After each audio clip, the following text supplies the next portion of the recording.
Hi, I'm Dr. Kavanaugh, Corvell's Virtual Clinic Medical Director. One of the most common questions asked about telehealth is how can you perform a good physical exam without laying hands on the patient? What I want to highlight today is how, through training of our providers, we can perform a thorough physical exam via telehealth, just as we do in the brick and mortar clinic. Let's start with patient X, who's presenting with hand and wrist pain, which is one of the common complaints in the outpatient setting. The root cause is often traumatic and related to an accident. However, other causes of hand-wrist pain are degenerative joint disease, arthritis, nerve damage, and tendinitis, all of which must also be considered. To help us confirm the correct diagnosis, it is important to be familiar with some basic examination tools. A good physical exam starts with obtaining an accurate history, so it's important to have the patients describe the injury in their own words. This is the same thing that would occur during an in-person exam. It is often helpful to have the patient act out the traumatic event. Patients presenting with non-traumatic onset of wrist pain and a vague or distant history of trauma or repetitive loading activities could be suffering from tendinitis or nerve entrapment syndromes.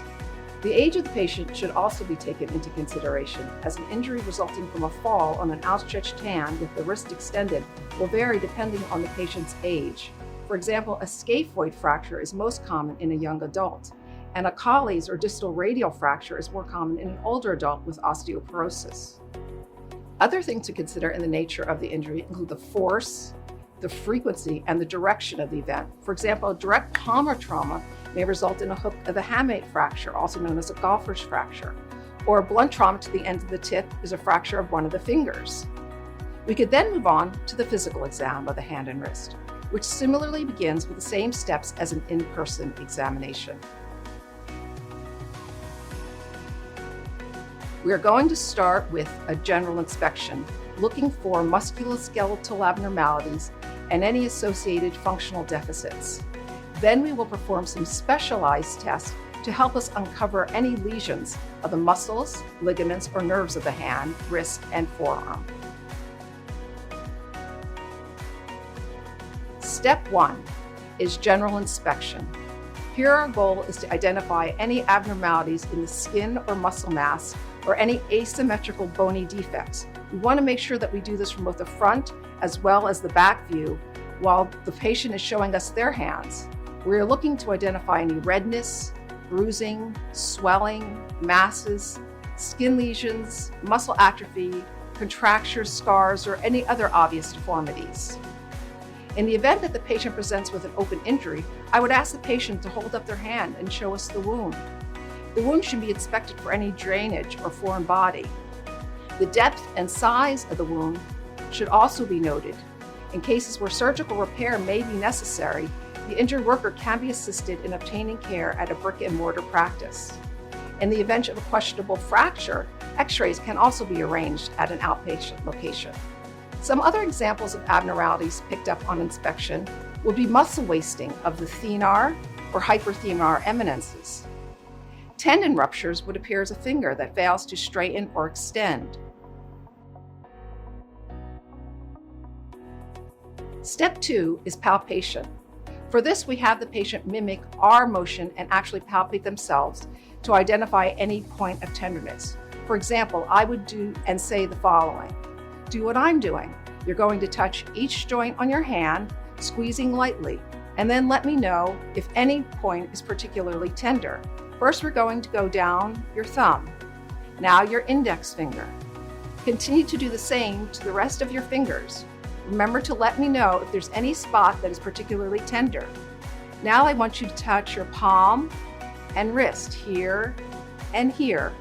Are you feeling any tenderness and pain in any particular point or spot? As we just mentioned, areas to palpate from a fall are at the junction of the base of the thumb and the wrist over the scaphoid bone, which is a common site of fracture from a fall and an outstretched hand, and the distal radial forearm. The hook of the hamate is another area of occasional fractures. Step 3 is checking for sensory changes. There are three main nerves that innervate the hand.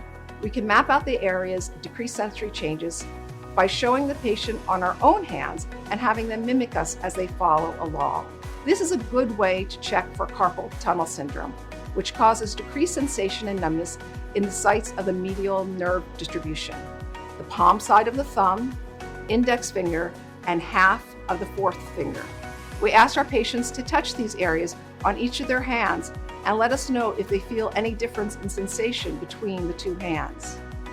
Step 4 testing is range of motion, always comparing both hands for symmetry.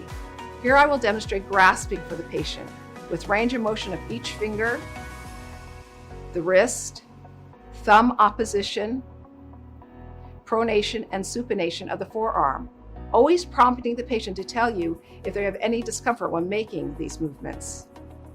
As you are watching your patient, take care to identify any abnormality during motion, including limited movements, locking, catching, or other deficits. Step 5 is conducting specialized orthopedic tests to identify some common hand and wrist disorders. Here are some examples. For the Finkelstein's test, or for decurvating sinusonovitis, we say and show the following to your patient. Grab your thumb and bend your wrist to see if there's any discomfort localized to the base of your thumb or to the top of your wrist. For the grind test, for the MCP joint arthritis, we ask the patient to grab the very base of their thumb and move it around to see if that causes discomfort. For McMurray's test, we tell our patients to bend their wrists towards their pinky finger while touching the base of their wrist to see if there's any point tenderness. To check for carpal tunnel syndrome, we do two specialized tests called the Phelan's and Tinel's test. For the Phelan's test, we asked our patients to put the backs of their hands together and hold for 30 seconds to see if that provokes numbness or tingling in any of their fingers. For the Tinel's test, we ask the patient to gently tap on the middle of their palm or wrist to tell if that sends any shooting pains down the palm of their hands. For the forearm supination and pronation test, to check for medial and lateral forearm tendinitis, we ask the patient to hold their arms outstretched and then rotate them from palm up to palm down, and ask the patient to tell us if they feel any discomfort on the inside or outside of their arms as they do these movements. Note here that I'm saying inside or outside of the arm instead of medial and lateral forearm. When you're asking patients to examine themselves via telehealth, it's important to always use less technical language so that the patient will understand.